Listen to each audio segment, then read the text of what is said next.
Anyway, this brings us on to Andor episode 2. So we start we start on a flashback on Kenari with the search party we saw last episode, kind of making their way through this forest landscape. But Cassian kind of is following at the back and then splits off briefly, and we see like a big quarry that looks like it's been mined out by some very advanced technology that doesn't seem like it would have been the Canarians who would have done this. Oh, no, naming civilizations left, right, and center today. It very much looks like old Empire mining operation. No, but we know it's not the Empire yet. Well, we don't know at this point, but we do now. Yeah, it was probably it was the Republic. Yeah, it was probably the Republic, or like a industrial business that was associated more on the shady side of things.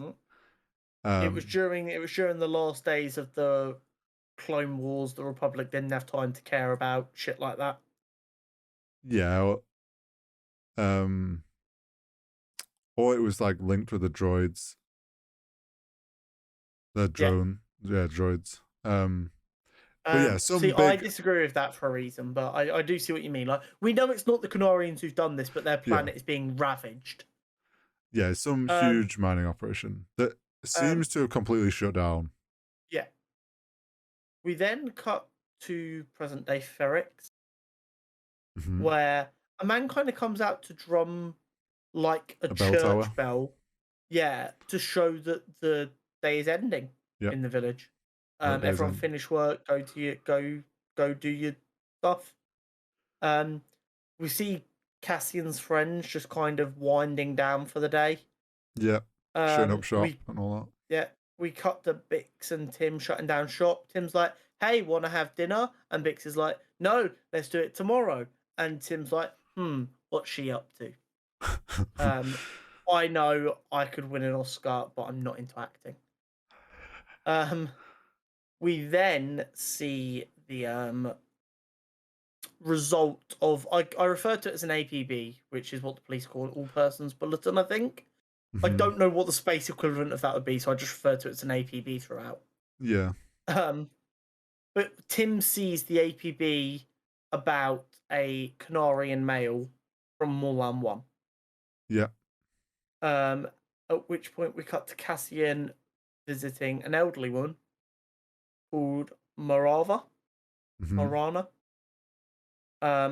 She's freaking the fuck out about the APB that she has also seen. Yeah. And she's like, "Who have you told you're from Kenari? On your paperwork, we've listed you as from somewhere else. I can't remember where. But I know for a fact you fucking told someone you're from Kenari. Who's gonna rat you out? Follow your leads, work out who the problem is, make sure they're not going to be a problem." Yeah, he's like, at first he's like, "I haven't told anyone," and then, she's like, "Who have you told on this?" And then he starts naming their close people. And she's like, "Well, obviously not those people," because he said, "Well, you wanted a list." She's like, "I'm more worried about your lady friends." Yeah, she's a very mother-son relationship. And well, at this point, we don't really know who this woman is, so it's like, I mean, that was the vibes I was getting. It's very much like a woman, a more mature woman who cares about him in a familial way. Yeah, and obviously knows more about his past. So then B mentions something, and I can't remember what it is, which is what it caused him to run out and go. Mentions Bix. Yeah, he does. So then Cassian leaves in a pretty big rush. Yeah, and he goes to meet Bix in a bar. Bix is fucking furious about the APB because she's obviously close. She knows who he is. And she's like, "What the fuck did you do?" Yeah, after he said nothing had happened the night before. Yeah. But like they explain and she agrees to help him. We then see Tim being mega creep once again. at the bar. chilling in the background watching their meeting. We then kind of are led to believe that Tim goes to a phone booth equivalent and reports who it is. He's like, Yeah. that Canary male you're looking for is here. His name is Cassian Andor. Come get him. Yeah. All out of jealousy. Yeah. I sells him then, out. at this point, because I kind of haven't acknowledged in my brain that they're corpos, refer to them as baddies. Cut to baddies receiving intel. It's just the guys like, oh, I don't know, and like you've got the stuck-up dude like, yes, information. I'm so good at my job. Let's go get this bastard. Because he's like, so desperate to be a fucking space policeman. Like any tip line, it probably often gets spammed with false information because people just which was their first thought. Which is what they're saying. Like, oh, it's probably just someone fucking around with the tip line. And it's very clear that Canari's not that well known a planet. No, and people are like, the security guys are like, oh, someone's probably just fucking with us. Like, this isn't like actually ever going to get us any information. But the Stucker one's like, no, we must follow every single lead. And then obviously we get the shot of his pictures on the hologram, and then of him looking a lot younger. Well, but still looks very much like him. And it's like, he's not got a beard. And then the bar woman being brought in at the back, obviously for questioning, who they're obviously going to probably go to, is this the guy that was at the bar? And she's just going to go, yeah. So that's probably how they put, they're sure that this tip is sound. Yeah. At which point Bix then goes to visit Tim. She's like, is it too late? And Tim's like, no, not at all. And then my next bullet point is my favourite, I think, in the entire thing. Sex / Tim feeling guilty about Cassian. See, I don't think he's guilty about Cassian.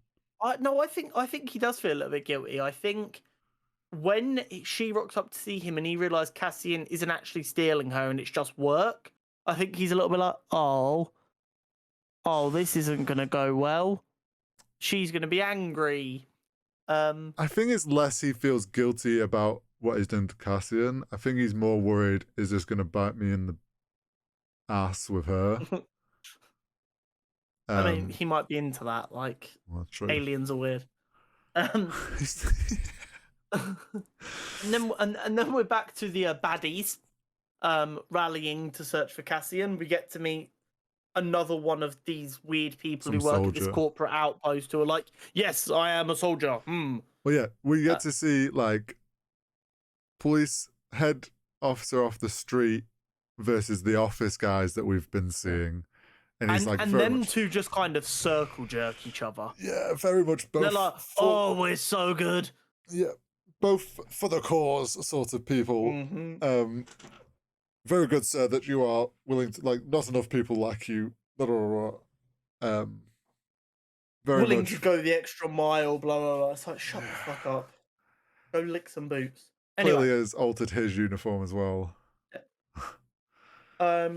We then go back to, I've got it written down as the old lady here because I can't remember her name. Mavara. At home, looking quite concerned about the entire situation and where's Cassian, what's he doing. We then get Cassian looking around a shipwreck for the drive that he's getting ready to sell. Oh yeah, back at the one he slept in. Yeah. We then get another flashback, which is just them getting closer and finally seeing the ship crashed, I believe. Yes. And don't they approach it at the same? That's the next flashback, I believe. Okay. Oh yeah. So we get a flashback of them seeing the actual ship crash, and there's a couple of bodies littered around. You're like, oh shit, what's happened here? Yeah. We then go back to present day, and we get a stranger. Ship comes out of the sky, lands on Ferrix very far away. Also has some discussion with his like droid AI ship of being like, there's no closer, no closer option. Not that's dodgy. You gotta walk. And he's like, for fuck's sake, okay. Yeah. And then we see, and I really liked this, the drumming starts again to show that it's morning time. And it's like a really nice way of, without making a big deal out of it, showing the time cycle. It's like all of this has happened in like 24 hours. It's the morning after he arrived back on Ferrix. We're having a very but. It also shows how this whole city and the planet we're on is like very much an industrial clock in, start the day, clock out, same time every day, in and out, like regiment. Also love the drummer guy. He's very much into it. Oh yeah, he loves his job. Who wouldn't love that job? Also, I really want to have a go on it. Like that bell thing looks. It also looks like it's made out of Beskar. You know the stuff in Mandalorian that looks like Damascus. I mean, it might look like it's made out of that. I promise you, it isn't. You never know. No, it's not. Very expensive. That Beskar is. I know it's expensive. It's mithril. It's netherite. I know. You never know. It's not being wasted on a drum. Wealthy industrial town might want to flex with a very fancy bell. No. Okay. We need to remember here. Beskar during the Empire's reign was kind of like gold under the Nazis. They took it all. No one got to see any of it. Oh yeah, true. It definitely wouldn't have been on just a little workers. Tower. Yeah. Any Beskar that was found on that planet was gone instantly. We then get Tim once again being a fucking creep. I really disliked Tim. I noticed. Watching Bix sleep. She then wakes up. Yeah, she wakes up and he's like clearly worried / stressed about betraying Cassian because he was getting jealous, even though it was literally just business and friendship. Also, like, I think it's just he knows he's crossed the line. He's just He knows it's going to be happening. Like something's going to come of it soon, and he's waiting for the other ball to drop. He's just waiting for this to pass without him getting caught as being the tip. So he's definitely like stressed in that not trying to get caught sort of situation. Yeah. We get more of a flashback. Yes. At which point they approach the ship. Yeah, the leader girl. Yeah. I noticed that they were all kids as well. So I don't know if we're going to find out that something happened to all the adults not long before this. But this was clearly like a slightly older girl, but still like 16 at most. She's like slowly approaching the ship. She gets past the first body and starts moving on. At which point that body, very zombie style, just kind of rises from the ground and shoots her in the back. Yeah. At which point all the kids break down in tears and like blow dart the fuck out of them. Yeah, they all freak out. Of which he looks one side, starts shooting, gets darted in the back 10 times, turns, shoots at the other tree line, gets darted in the back again. They are accurate as fuck with them blow darts. Oh yeah, I can't lie. I then put Canary was destroyed by Empire ? But I was a little bit confused about timelines and stuff, so I was just assuming that's what it would be, but I didn't know for sure. I'm wondering if the mine like forcefully recruited like their parents and stuff and made them work their mines. And you could not be right. Whatever happened to the mine and caused it to shut down. We know the slave trade under the Republic was a big problem. So it would make sense that they would use local, well-abled people. They'd be seen as a primitive species. The Republic would be able, because that Canary wouldn't have like a representative in the Galactic Senate. Yeah. The Galactic Republic. They could easily just like turn away from someone using them as slave labor. And we don't know what happened to the mine, but obviously something happened, so maybe that's what happened to the... Yeah. They probably all got killed or something. And that, I mean, that's kind of the end of... Oh no, we see that all of the people go down to the body. Yeah, they pick up the body. Leader girl and start carrying her away. And then Cassian starts going towards the ship because he's curious. Yeah. Corpo's Well, oh, sorry. We then get the. I've just dubbed it the funny alien hut scene. Star Wars has this habit of just having these little characters that appear for 30 seconds that are very real. And they almost feel too real to be in Star Wars. And what I mean by that is he turns up at this hut who's clearly like a runner of some kind. And they're having an argument, him and the alien he's working with, about whether Canari's a real place. Yes. And he's like, Canary. And obviously, like, Cassian's like, the fuck do you mean Canary? He's like, no, I've never heard of Canary. Where's Canary? Yeah. And he's like, see, he doesn't know either. It's not a common place. Why should I know it? Kind of thing. Yeah, they're arguing about that and the bulletin. Because they've obviously also seen the bulletin thing and they're trying to... Yeah, everyone's seen it at this point. Which is why Cassian's so on edge. Yeah, and he barters with him for a ride. I assume his escape plan. Yeah, he's obviously like he's obviously someone who runs a trucking haulage business and can get things on and off the planet, and whether that's a person, good or whatnot, and he bartered to have him be ready, waiting to like do a fucking cargo run somewhere. Him being the cargo. Yeah. Also, that guy was easy to barter. Yeah, 100%. It's like 1,000 credits. No. I think that's part of that whole world. Everyone kind of goes ridiculous, and then everyone accepts that you're going to work towards something closer. Oh yeah, 100%. Whereas, like in like, I know obviously this isn't the real world, but like in the real world, like in England, bartering isn't really a thing anymore. You pay the price that is advertised at, or you don't buy it. But there are still some cultures in the world, more to the east, where bartering is still a part of it. Which is why they love Westerners going there, because Westerners will just pay the listed price and only the locals will bother to barter. Yeah. Anyway. So we find out the uptight guy is called Khan by the looks of it. I think it was a subtitle that gave his name away. Okay. Also, quick note, if you don't normally watch with subtitles, A, what the fuck is wrong with you, you weirdo? But B, sometimes when they're doing the subtitles, they fuck up and give you the character's name too early in subtitles. Which can be very easy if it's really difficult for you to remember a character without having a name.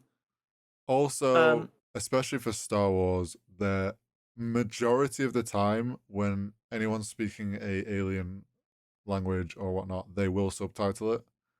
Unless it's like plot pertinent, they don't. So it's handy to have on for Star Wars. So my note about Khan was Khan defo wanted to be part of the Imperial Force, so desperate for power. Well, no, do you know what I'm getting, right? Khan is this person who is a bootlicker, but is a office. Thinks he would have quite happily stayed, like, ordered other people to do stuff for him and get the job done. But obviously that, like, soldier guy was like, oh, obviously you'll be suiting up with us, won't you, sir? Show of power from the leadership. And he was like, yes, of course. Clearly was never planning on actually going out there and wanting to get his hands dirty. Put it this way, Khan definitely would have voted Trump in 2020. This is a bit with the speech, right? Is this episode or is that the next episode? Not yet. I think that's next episode. Oh, okay. But yeah, like my next comment was even better. Yeah. Serial killer vibes. The way he's walking around so upright and so like intense about everything just gave me proper serial killer vibes. Like he's definitely fantasized strangling cats or something. It's someone who's like in a higher position and then immediately thinks they are way better than everybody else. Mm-hmm. But doesn't actually want to do any of the work or get his hands dirty. Exactly. We then cut back to this stranger that we saw at the beginning of the episode. Yes. He's on like some kind of like monorail thing.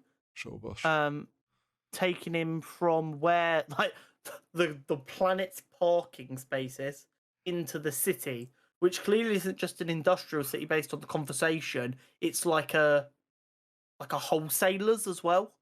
It's it's very much which you kind of pick up from the fact there's a huge scrapyard breaking down ships. It's the sort of place that you would go where if you need to get anything, Anything and everything. This is what they're on is essentially, for people in the UK, is a park and ride.